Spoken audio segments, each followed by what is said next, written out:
For those of you who are interested, I want to provide some intuitions behind why the Metropolis-Hastings sampler works. However, this video is completely optional, so if you're not interested in the theories and just want to learn about the applications, feel free to skip this. What we want to show is that the Markov chain XT that is set up using the Metropolis-Hastings transition kernel has the stationary distribution F, which is our target distribution. The proof for this involves a condition that is called detail balance for discrete time Markov chains. We are mostly dealing with continuous state spaces. That is, the X that we want to drive sample from actually comes from a continuous space. However, for simplicity, we will define detail balance for the discrete state space setting. In other words, that's the setting we introduced in last week's lectures, where we have a distribution vector lambda, where the ith entry is the probability that xt is equal to I, and a transition matrix P, which is the number of rows and the number of columns are both equal to the number of states, possible states in the state space. And the ijth entry tells you what is the probability that in the t+1th iteration we land in state j, given that xt is currently in state I. So xt is equal to I. So here's the definition of detail balance.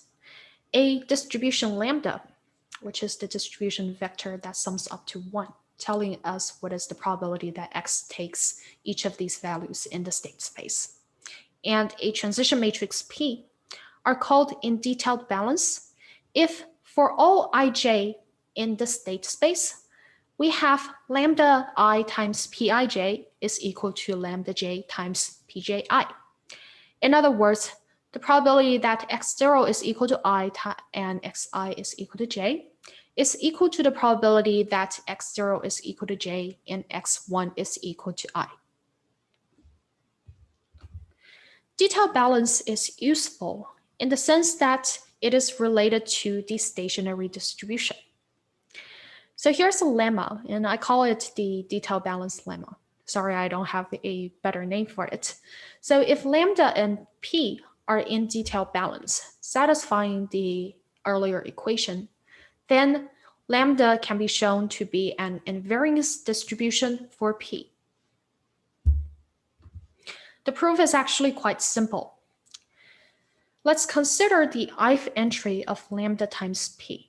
So that is, we have learned last time that lambda times p is actually the distribution of x in the next iteration. So say x1. So the ith entry of lambda times p is the probability that x1 equals I. And that is equal to the sum over all j's of lambda j times pji. So this is essentially the law of total probability. This, by the detailed balance condition, is equal to the sum of over all j's of lambda I pij, because we know that for each ij, this guy is equal to this guy. And now you can see that lambda I does not have a j subscript, so that does not involve j's. We can pull the lambda I out, and that becomes lambda I times the sum over all j's of pij. And this guy should sum up to 1. So this thing is equal to lambda I. So this tells us that at the current iteration, if we apply the transition matrix P to lambda, then lambda P's ith entry will remain the same as the ith entry of lambda. In other words, the distribution of x does not change in the next iteration. So this means that lambda is the invariance distribution for the transition matrix P. And for ergodic discrete time Markov chains, the invariance distribution is the unique stationary distribution. In other words, we know that the Markov chain with transition probability P will eventually approach the stationary distribution lambda. Okay, so let's go back to Metropolis Hastings. In order to show that the stationary distribution of the MH chain XT is F, it suffices to show that the MH chain XT and the distribution F are in detailed balance. In other words, lambda I times Pij is equal to lambda j times Pji. We are dealing with continuous state spaces over here. So in this case, this will translate to saying Fxt, which is lambda I, times Fmh of y given xt, which is conditioning on xt. The next iteration will end up in value y, is equal to Fy, which is equivalent to lambda j, times Fmh of xt given y. So in other words, if we try to divide by Fmh y given xt and Fy if we divide by Fmh y xt given y and Fxt on both sides, we will end up with this. We want to show that this holds.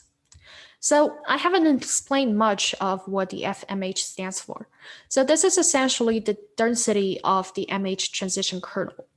It is when we do the proposal and then accept with some probability, conditioning on the current xt or conditioning on a y, what is the probability that we will end up in a particular value y, for example.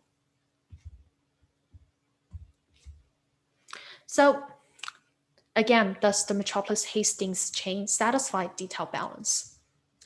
Let's let A of y and xt denote the minimum of 1 in this ratio, which is the probability of accepting a proposal draw y. Then one thing you can note is that A of xt y, which is flipping the xt and the y's over here, is equal to the minimum of 1 and this blue guy. This blue guy is essentially swapping the xt's by y and swapping the y's by xt in the above one. And you can see that this blue guy is exactly the reciprocal of this.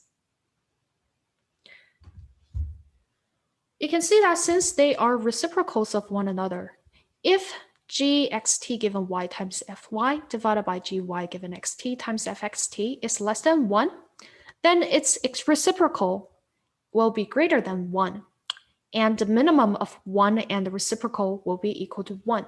In other words, axty will be equal to 1. In other words, one of ayxt and axty has to be equal to 1. If this one is equal to 1, it means that this guy is less than or equal to 1. So in that case, this one will be equal to this. If this one is less than or equal to 1, it means that this is larger than or equal to 1, and this one will be equal to 1. So without loss of generality, let's assume that g of xt given y fy divided by g of y given xt fxt is less than 1, and subsequently a of xt and y will be equal to 1. Now let's look at our accepted samples. Note that for our accepted samples, the probability that we get y as the next draw given xt in the last draw is equal to g of y given xt times the acceptance probability. That is, it's equal to the product, the joint probability that we draw a y from the proposal distribution, and that proposal draw is accepted. Similarly, if we flip the xt and the y's over here, we get that fmh of xt given y is equal to g of xt given y times a of xt and y.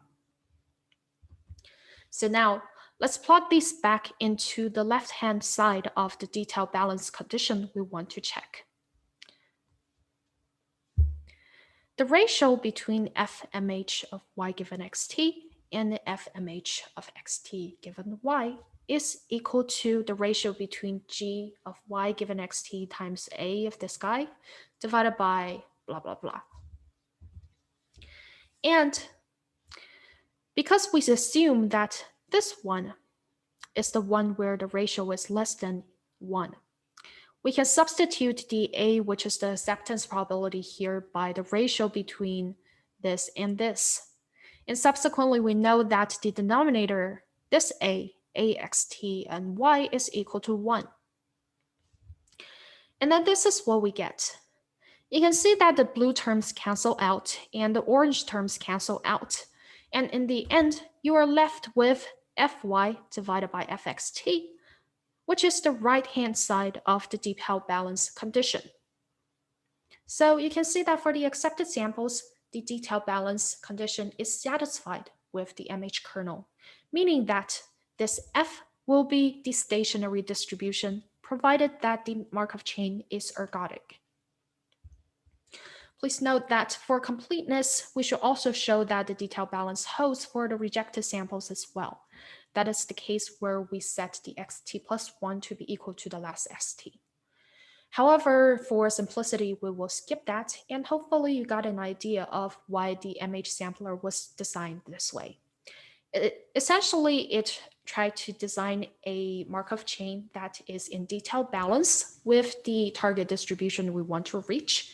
In this case, we know that the invariance distribution or the stationary distribution will be the target density.